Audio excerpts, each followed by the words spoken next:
मैंने आज ही लिखी है। हालांकि मैं किसी और टॉपिक पे सुनाने वाला था, एक स्टीरियोटिपिक सोच के ऊपर बेस्ड वो टॉपिक थी। लेकिन आज सुबह सुबह शायद आप लोगों ने भी नोटिफिकेशन पढ़ी होगी, चुनाव आयोग को नोटिफिकेशन आया है कि रैलियों में डिफेंस सेक्टर को यूज़ ना किया जाए।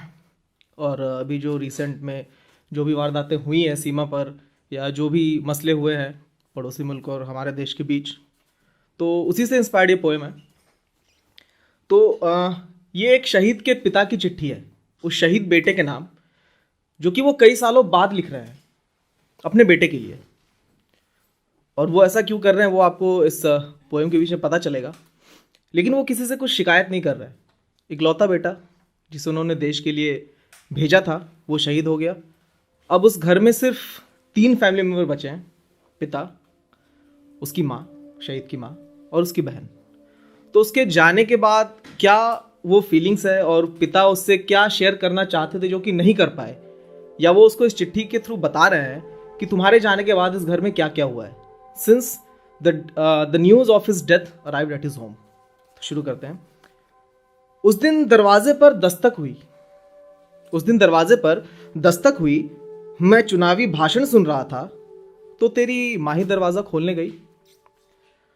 वर्दी में सेना के कुछ जवान आए थे, साथ में तुम्हारा कोई पैगाम लाए थे। ध्यान से देखा तो साथ में तुम्हारा कुछ सामान भी लाए थे। तुम्हारी माँ ने आवाज दी कि देखो तो ये क्या लाए हैं, जरा देखो तो ये क्या लाए हैं। हमारे बेटे का नाम लिखा हुआ एक ताबूत लाए हैं। दिल बैठ गया, हलक सूख गया, आंखें फटी रह गई।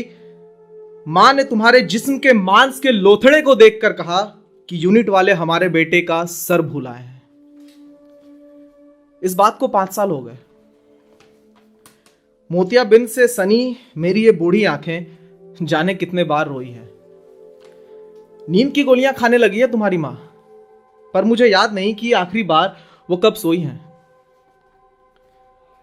तुम्हारी बहन भी तो अपना फोन भूलकर खुद में ही खोई है। तुम्हारी यादों को हमने तुम्हारे कपड़े, तुम्हारी बाइक की चाबी और तुम्हारे तस्वीरों के संग सजोई हैं। इतने सालों बाद आज मैं तुम्हें एक बात कहने आया हूं। क्या तुम्हारा वो कटा हुआ सर मिल सकता है? मैं यही पूछने आया हूं। सीना तान के मैंने उस दिन सबसे कहा था कि मेरा बेटा दुश्मनों को मार के आया है।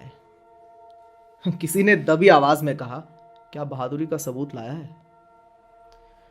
एक बार अपनी जुबान से प्लीज उनसे कह देते कि आखिर उस रोज हुआ क्या था। बस यही आखिरी गुजारिश तुम्हारे पास लाया हूं। मैं जानता हूं कि तुम हंसते होगे आज भी लोगों की इस छोटी सोच पर, युद्ध में लड़ने जाने वाले मीडिया और उनके फेसबुक की जज्बात पर। मैं भी मन ही मन हंसता हूं तेरी उन चिकनी चुपड़ी बातों पर, करते थे मुझसे जो मुझको बहलाने उन छोटी मोटी वादों पर। आज 5 साल बाद फिर से चुनाव आया है। न जाने क्यों तुम्हारा नाम भी आज नेता की जुबान पर आया है।